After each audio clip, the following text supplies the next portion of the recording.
give us a context in your organization as you respond to the theme of this morning's discussion, please. Thank you very much. My name is Pedro Garcia. I'm from Cape Town.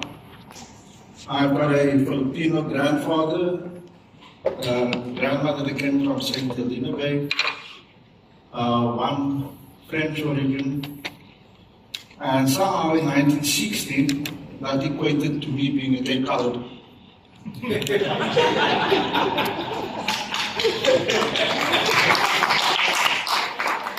So I've claimed the title of Afro-Filipino, but before that, because it sounds good, before that I'm an African. I've been working out in our communities for the past 28 years. First in the fishing industry. About 2.5 years ago, we went to the ministers, William Antashe and Robert Creasy, and we complained about the consultation processes in South Africa. Now, I want to talk about the South African context, because that's important. Our checkered past, us being the most unequal country in the world, and us as a company being 24/7 on the ground.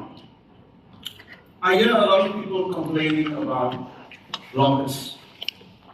And I'm thinking to myself, why are we complaining? Why are we not doing anything about it?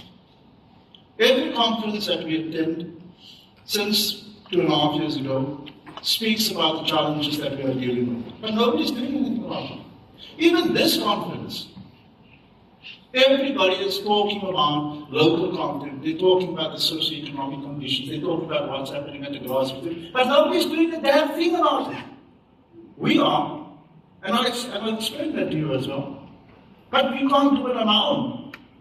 We need industry and we need government to come on board. We need a central funding mechanism that can ensure that the resources are there for us to do the work that's necessary.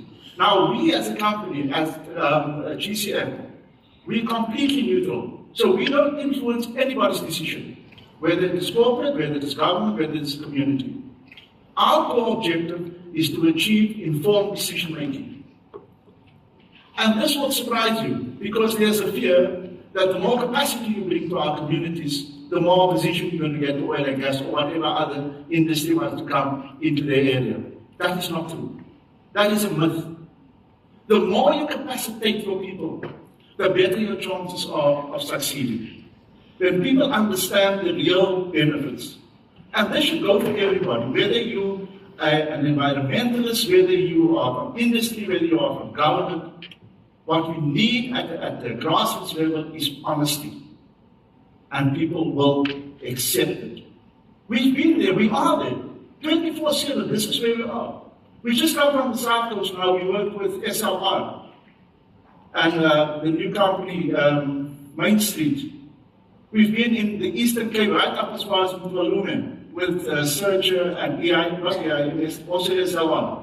No, EIMS, sorry. We've worked everywhere in this country since we've started this initiative. Now, I just want to pose one question. I see you guys off my bloody old haven't started yet. Who in this room represents communities? Who in this room is a traditional or Khoisan leader? Anybody? Who represents small-scale fishers here? Your biggest challenge, as far as I'm concerned.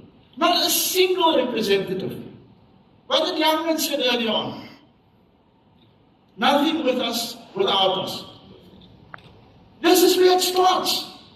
Don't go to communities and say afterwards, you know, it's like an afterthought. Oh, we thought about it. Don't sit here and plan for communities. Bring the community in. Adapt your programs to their level, because the only thing I hear here, there's more degrees than at the bar here. Alright?